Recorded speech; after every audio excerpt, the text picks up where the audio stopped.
This is it, gentlemen. The Queen of Hearts is the winning card. Watch it closely. Follow her with your eyes as she moves. Here she is, and now here, and now here, and now where? The Queen of Hearts, my hand is quicker than your eye. If you find the lady, you win, and I pay. If not, I win, and I take your money. Who will go me $20? $20! Yes, this is in fact disrupting Japan. Straight talk from Japan's most successful entrepreneurs. But today, we're going to talk about Three-Card Monte. Or more specifically, what Three-Card Monte teaches us about NFTs, or non-fungible tokens. You know Three-Card Monte, even if you don't know it by that name. The dealer places 3 cards on the table, flips over one to reveal the queen, flips the queen back over, and begins shuffling the 3 cards around the table. He does so quickly, but not too quickly. You can just follow his movements. You confidently point to your card, and the dealer flips over a 7. You lose your money. Of course, you never really had a chance. The dealer slipped the queen up his sleeve when he started the shuffle. All that patter and shuffling was just there to distract you. The 3 cards you see on the table, they're all decoys. The important card had already been taken off the table. And so you see, just like Three-Card Monte, the key to understanding NFTs is looking at what's missing. So in this podcast, we're going to grab the dealer by the wrist, dispose of that distracting patter and those decoy cards, and take a hard look at exactly what's been taken off the table. And to be clear, I have absolutely no opinion as to whether you should invest in NFTs or if you will personally make any money from them. Today we'll just be talking about what they are, their reason for existence. In startup terms, we'll be defining NFT's true value proposition. But by the end of this episode, it will make perfect sense to you why a JPEG of a robot with a green mustache is worth $2 million, while the same robot with a red mustache is only worth $50. In fact, you'll understand why NFTs could not possibly work any other way. Oh, and before we dive in, I want to let you know that although I spent a lot of time checking my facts and making sure what I'm about to explain to you is accurate, I am most emphatically not a lawyer or a financial advisor. I am a founder, podcaster, author, hacker, picker, grinner, lover, sinner. And if you're even thinking about taking legal or financial advice from me, you're being an idiot. So stop it. Okay, with that out of the way, let's flip over these decoy cards. NFTs are usually described as something like digital certificates of ownership, or a digital receipt, or virtual goods with a blockchain providing proof of provenance and authenticity. NFT promoters love to claim that they are a permanent, distributed, publicly auditable, tamper-proof record of ownership. But no, they're not any of that. That's misdirection. That's one of the decoy cards. I mean, NFTs definitely provide a permanent, distributed, publicly auditable, tamper-proof record that you gave your money to a crypto promoter. But purchasing an NFT gives you absolutely no copyrights, usage rights, or ownership rights to the artwork. It's not a receipt because you haven't actually bought anything but the receipt itself. Now, to be fair, the terms of service for some NFT marketplaces hint at such rights, and some NFTs are sold with legal-sounding jargon that promises them. But the whole idea that copyrights and usage rights can be transferred between anonymous wallets not tied to any specific legal entity is, Well, let's just say it's untested legal ground. Particularly when there's no way to know if the anonymous creator of an NFT even owned the artwork in question, and there's no recourse if they're ever caught lying.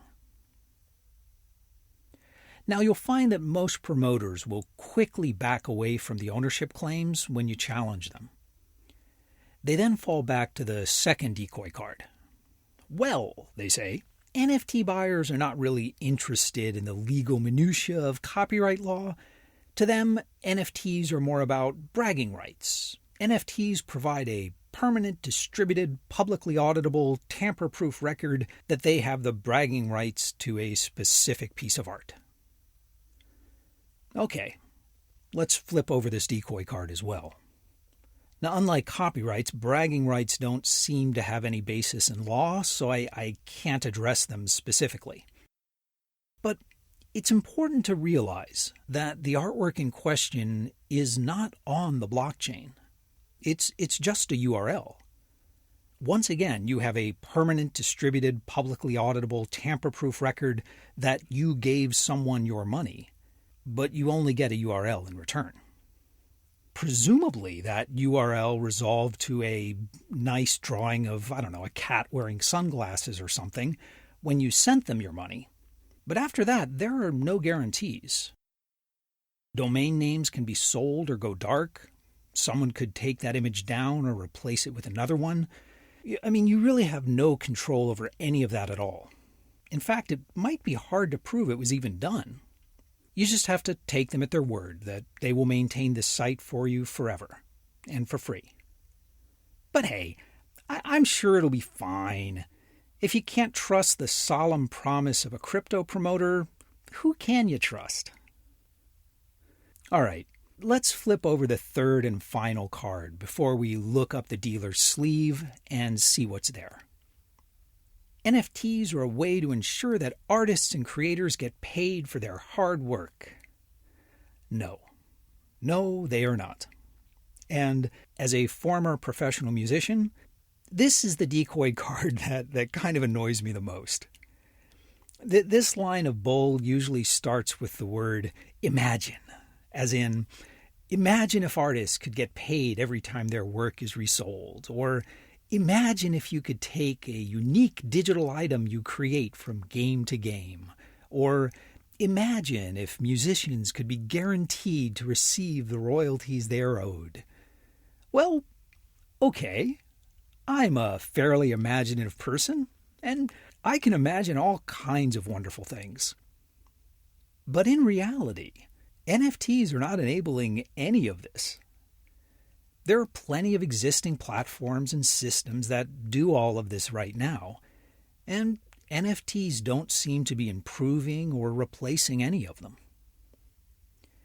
And really, even a casual glance at the NFT market will show you that most of the so-called NFT art is algorithmically generated nonsense. But, as we'll see when we look up the dealer's sleeve, algorithmically generated nonsense is much, much better suited to NFT's true value proposition than actual art could ever be. Oh, and by the way, I have no intention of getting into a "but what is art?" debate. If you find NFT art appealing, that's cool and a totally valid opinion. My point is that the vast majority of NFT art is generated by programmers and crypto promoters for the purpose of creating NFTs. Very, very little is generated by struggling artists trying to reach a wider audience. And that kind of gives away the lie about how it's really about helping artists. Okay, so what do we have left here? We've flipped over all three cards, and now there seems to be nothing left on the table. Well, remember, the secret to understanding NFTs, just like the secret to understanding Three-Card Monte, is figuring out what's been taken off the table. So let's have a look up the dealer's sleeve and see what's missing. Let's start with the name. We are talking about non-fungible tokens. So Obviously, fungibility has been removed. But what does that mean exactly? Why is that important? When you think about it, from a marketing perspective, non-fungible tokens is a really odd naming choice. They could have gone with art tokens, or creator tokens, or collector's tokens, but no. The creators and promoters went with an obscure, difficult-to-pronounce bit of financial jargon. Non-fungible tokens. But this makes perfect sense, because as you see, NFTs have nothing to do with art, and everything to do with fungibility. The NFT promoters usually explain that non-fungible means unique. But like everything else you hear about NFTs, that's not quite true. I mean, not exactly. Uniqueness and non-fungibility are related, but they differ in one important way. And that difference is the reason NFTs exist at all. Okay, so what does fungible actually mean? If something is fungible, it means that it is not legally distinct from any other instances of that thing in the same quantity. For example, commodities are not unique and they are fungible. If you buy or sell an ounce of gold or a barrel of West Texas crude, the particular ounce of gold or barrel of oil doesn't matter. Only the quantity matters. So commodities are both fungible and non-unique. However, things like banknotes, stock certificates are unique, but they're also fungible.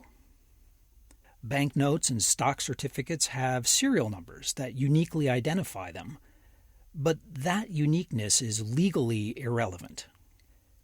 It's easy to tell two $20 bills apart. They have different serial numbers, they might be worn differently, one might have marks on it, but legally none of that matters. Every $20 bill is legally identical to every other $20 bill. And the same is true for every share of Apple common stock. You can't legally demand that a bank return a specific $20 bill, or your broker provide you with a specific share of Apple stock. So financial securities are both unique and fungible. And it's the same with cryptocurrencies. Tokens are both unique and fungible. You can loan me one Bitcoin, and that Bitcoin is unique, but you cannot demand I repay you with that specific Bitcoin.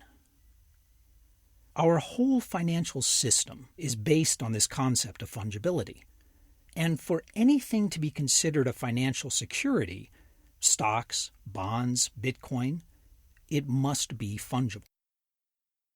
And here we start to get a glimpse of NFT's real value proposition. If you take away fungibility, if something is non-fungible, you still have something valuable, but you can't have a financial security. Without fungibility, you have what's known as a collectible, like art or baseball cards.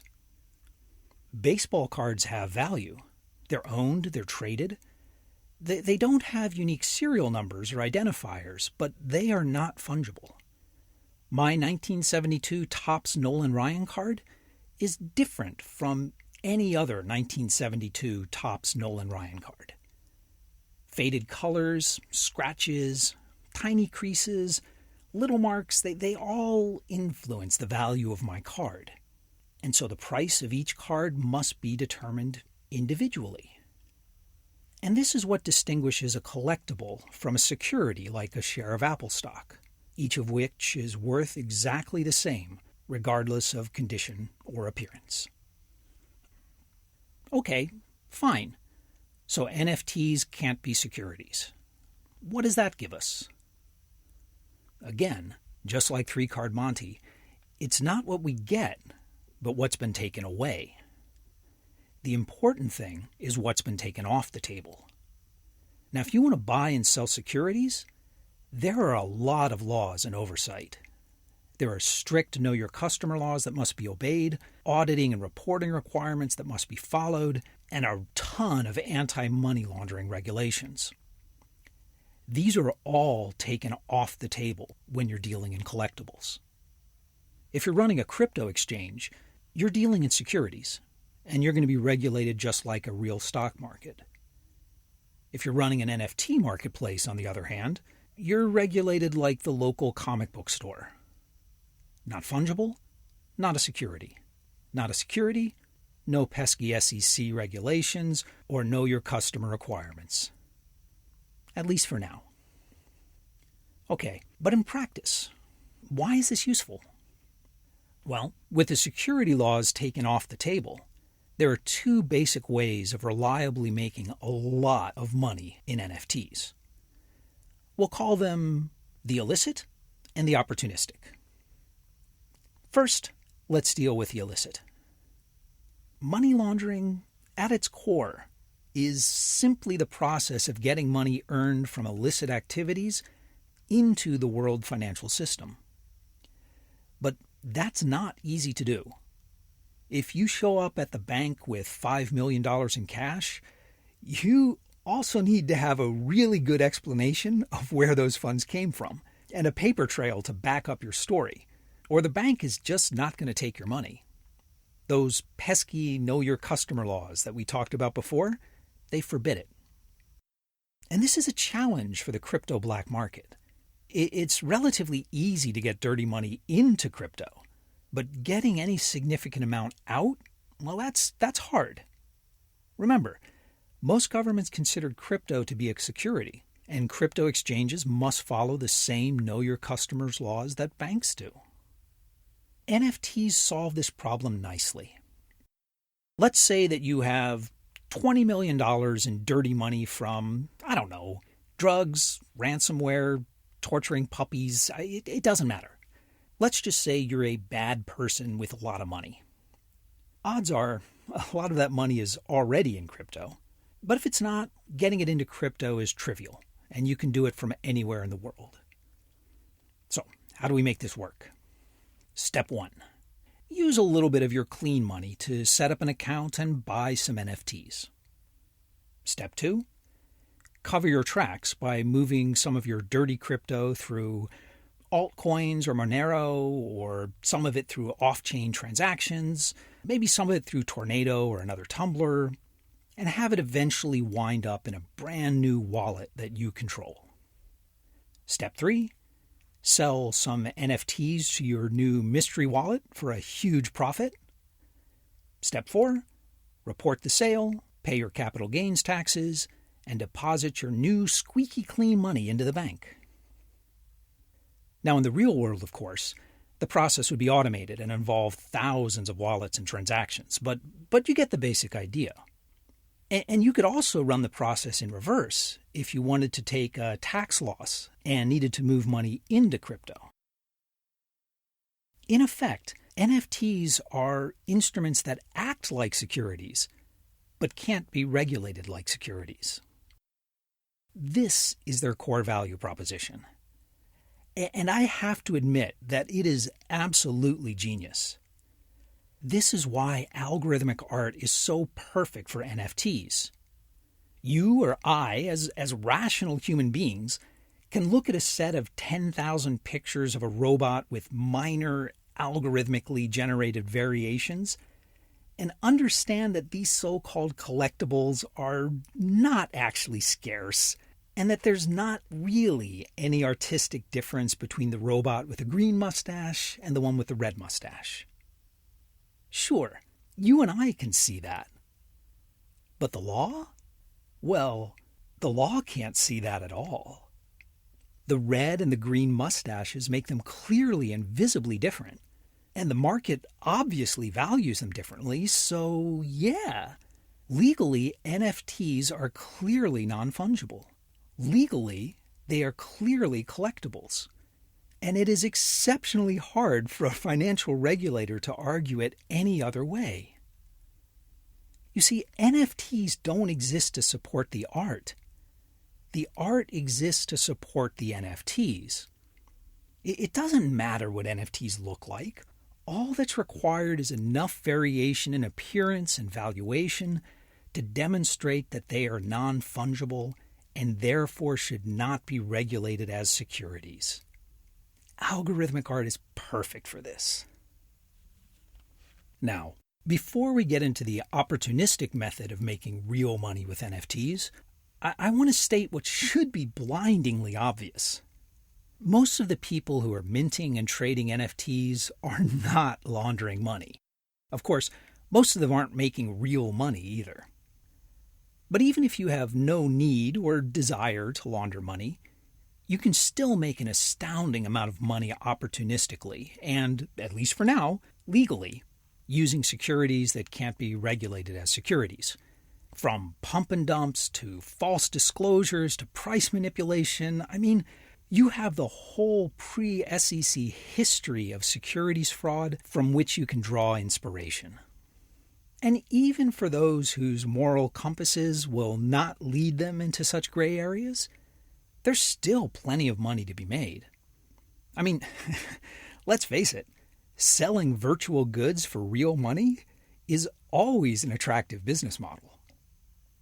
There are a few artists trying to make a buck, a lot of speculators dreaming of striking it rich, and even large companies are getting into the game now. The level of NFT hype at the moment is absolutely amazing.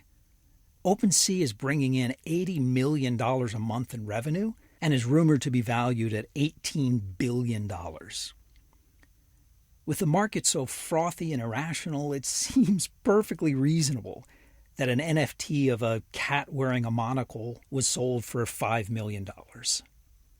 Was this money laundering, a pump and dump, or just wide-eyed speculation? There is just no way to know. And that's what makes the whole system work.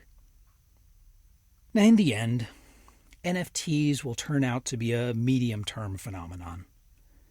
They'll be around for another 3 or 4 years and start to fizzle out. It's always a cheap laugh to make fun of government bureaucrats, but lawmakers and regulators are not stupid people. They know what's going on. And over the past months, everyone's been poring over the U.S. Bank Secrecy Act of 2021 and the Anti-Money Laundering Act of 2020, trying to determine if they can be applied to NFTs. And the definitive answer is maybe? The basic design of NFTs make them really resistant to this kind of regulation. There seems to be a consensus that legislative changes will be needed before buying and selling NFTs would be covered by any of these laws. And of course, new legislation takes time. So it will probably take these laws 3 or 4 years to catch up with reality and then start being enforced. But until that happens, NFTs will continue to be useful and insane amounts of money will continue to flow through them. 5 years from now, we'll look back on today's NFT craze the same way we now look back at the hype-filled ICO craze of 5 years ago.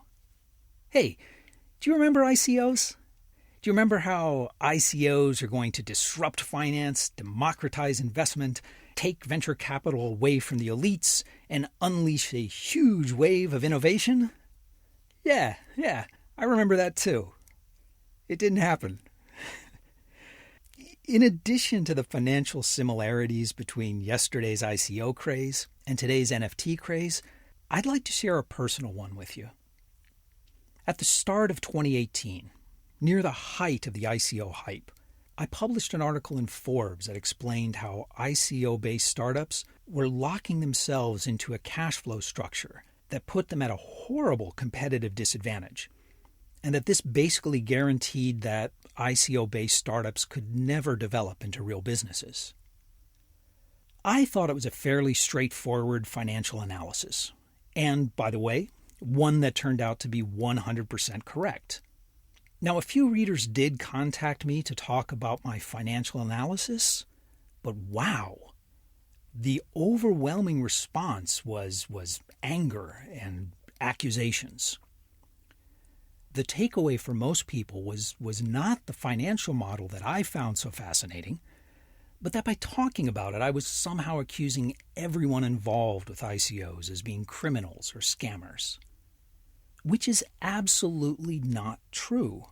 It was not true then, and it's not true now. I know maybe a dozen people who ran successful ICOs. Every one of them sincerely believed in their vision and worked their ass off to deliver the vision they promised to their investors. Every one of them failed, but not because of dishonesty or lack of effort, but largely because of the structural pressures I outlined in that article. And it's the same with NFTs. The NFT craze will be over in a few years when the Know Your Customer laws are tightened and the core value proposition for NFT goes away.